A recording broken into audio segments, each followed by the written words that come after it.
स्वामी जी, आजकल के ये रोजमर्रा और मध्यम वर्गीय फैमिली की बात करें, जिसमें पति पत्नी के दिव्य व्यवहार की बात करें, क्योंकि बच्चा सीखता है वो माँ बाप के प्रैक्टिकल व्यवहार से सीखता है। संस्कार बच्चे को सीखने से ज्यादा मिलते हैं। तो पति पत्नी 20 साल 25 साल जब उनकी संतान बड़ी हो जाती है, आजकल तो हम दो हमारे दो या हम दो हमारे एक, यानी अगर मान लो व्यक्ति 30-40 साल की 50 साल की उम्र के अंदर सेटल भी हो जाता है, तो प्राय कुछ जगह ऐसी शिकायतें आ गई कि शादी हुए 25 साल हो गए, 30 साल हो गए और पति पत्नी लड़ते हैं, पति ने पत्नी को छोड़ दिया या पत्नी ने पति को छोड़ दिया, तो उस बेचारी संतान का क्या हाल होगा।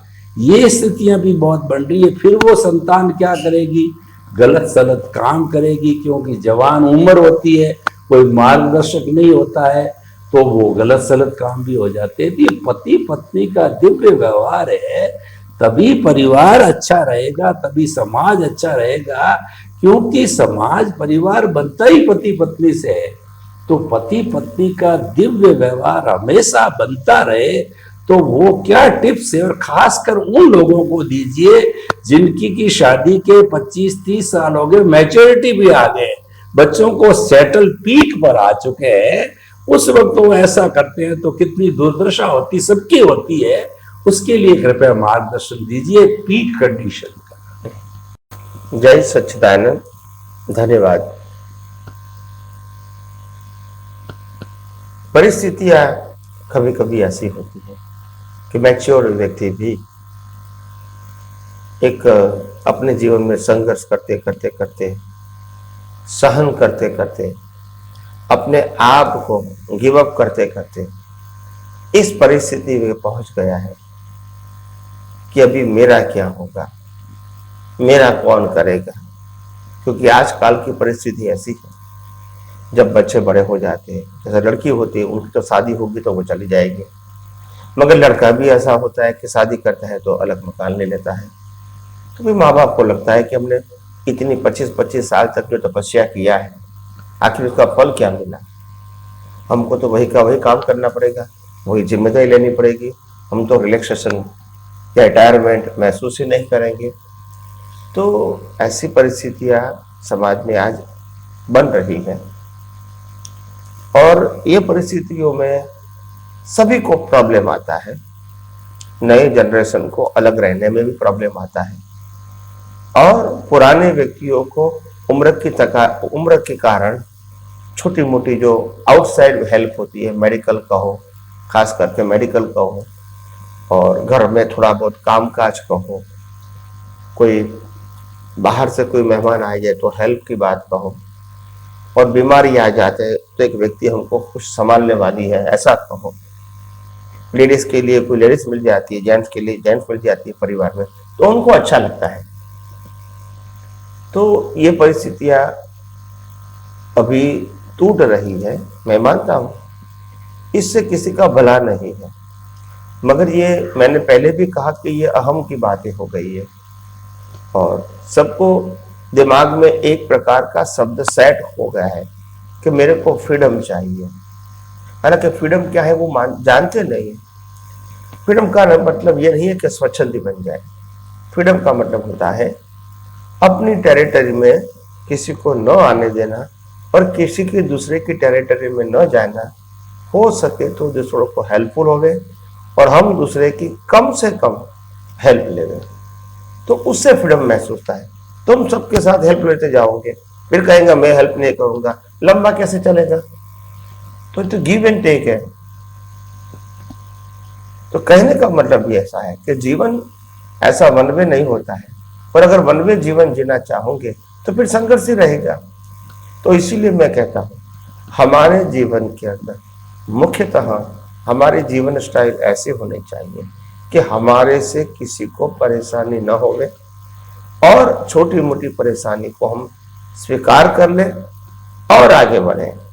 मगर हम नॉर्मली क्या करते हैं, छोटी मोटी जो परिस्थितियां आती है वो भी ढाल देते हैं परिवार के ऊपर। हम खुद फेस करना नहीं चाहते और छोटी परिस्थितियों को हम बड़ा बताना चाहते हैं और इसीलिए फिर घर में भी संघर्ष हो जाता है। जैसे बीवी को या पत्नी को 60 साल हो गया है और अभी वही रूटीन काम हर रोज कर रही है, फिर 60 साल की उम्र में वो सोचेगा कि बच्चे की शादी हो गई, बच्चा की भी शादी हो गई, हम तो वही के वही रहेंगे, तो हमको शांति कब मिलेगी, राहत कब मिलेगी। फिर वो कहेंगे कि चलो भाई मैं 3 दिन बीमार हो जाता हूँ, तो कहेंगी मैं बीमार हूँ, मैं काम काज नहीं करूँगा, तो पतिदेव भी गुस्सा हो जाता है, बोला घर कैसे चलेगा। तो ये सब बहुत सारी परिस्थितियां जीवन में आती है प्रैक्टिकली, और इसीलिए तो उसका उत्तम उपाय ये है कि संयुक्त कुटुंब में रहो, यही आपके लिए अच्छा मार्गदर्शन है। और दूसरी बात, जो एक मैच्योर एज के ऊपर जो प्रॉब्लम आता है, तो या फिर आप फिजिकली एंड मेंटली अपने आप को हर समय 70-80 इयर्स तक भी स्वस्थ रखने की फिजिकली मेंटली कोशिश करो, तो हो सकता है कि आपको संघर्ष नहीं लगेगा। मगर आपकी फिजिकली और मेंटली और इकोनॉमिकल कंडीशन अच्छी नहीं होगी और आपकी उम्र हो गई है, तो और तनाव महसूस करोगे। तो बेटर हम युवानी में व्यवहार करते करते भी थोड़ा सेविंग करें फॉर फ्यूचर, और पैरेलल हम अपना स्वास्थ्य भी बनाए रखें और मानसिक कॉन्फिडेंस, सेल्फ कॉन्फिडेंस, आत्मविश्वास वो भी जीवन जीने के साथ बना रहे, भले ही उम्र सीनियर सिटीजन हो गई है फिर भी, ताकि हम अपने जीवन के अंदर आज आसानी से आगे बढ़ सकते हैं। क्योंकि आम लोग तो इस प्रकार का जीवन जीते हैं। वो कैसा जीते हैं? अपेक्षा वाला। तो मैं कहता हूं माँ बाप को भी बहुत सारी अपेक्षा जीवन में नहीं रखनी चाहिए, और हो सकता है कि बच्चा या बच्ची सेवा करे, न भी करे तो भी हमको सेल्फ सफिशिएंट कैसे हो सकते हैं 70-80 ईयर तक, इतना तो हमको सीख लेना चाहिए, ताकि फिर उम्र होने के बाद अगर हमने पहले से प्रैक्टिस नहीं किया और पहले से जागृति नहीं रखी, तो बाद में फिर जो दिक्कत आएगी उस उम्र में हमको बेरेबल नहीं होगी। तो उसके लिए पहले से ही सोच कर प्रिपरेशन करना पड़ेगा कि हम 60 साल के बाद भी अगर 20-25 साल जीते हैं, तो अकेले भी जीना है तो किस प्रकार से आसानी से जी सकें, इतना फिजिकल फिटनेस, मेंटल स्ट्रेंथ और इकोनॉमिकल कंडीशन अच्छी होनी चाहिए। ये सब पहले सोचना चाहिए। तो बस यही मेरी राय है कि ये आध्यात्म विज्ञान के माध्यम से आप, हो सकता है कि आपको ये सोच काम में आए अपने जीवन में, और अपना खुद का जीवन शांत और मधुर और संयममय बनाए। यही मेरी आप सबको शुभकामना। स्वामी जी, आपका बहुत बहुत धन्यवाद पति पत्नी के दिव्य व्यवहार के लिए। जब अगर पति ज्वाला बने तो पत्नी को जलधारा बनना है, या इसके विपरीत होना है तो संतुलन हो जाना चाहिए। इसकी प्रैक्टिस शादी के पहले दिन से ही करनी चाहिए, और ऐसी अंडरस्टैंडिंग हो जानी चाहिए कि ट्रीटमेंट तो होती रहती है, होती रहेगी, लेकिन वो एडजस्टमेंट हो जावे। मतलब मतभेद भले ही हो, मनोभेद नहीं होना चाहिए। ये प्रैक्टिस प्रारंभ से की हुई होती है तो अंत समय तक ये काम आती है। बहुत अच्छा समाधान दिया आपने स्वामी जी, आपका बहुत बहुत धन्यवाद। जय सच्चिदानंद। जय सच्चिदानंद।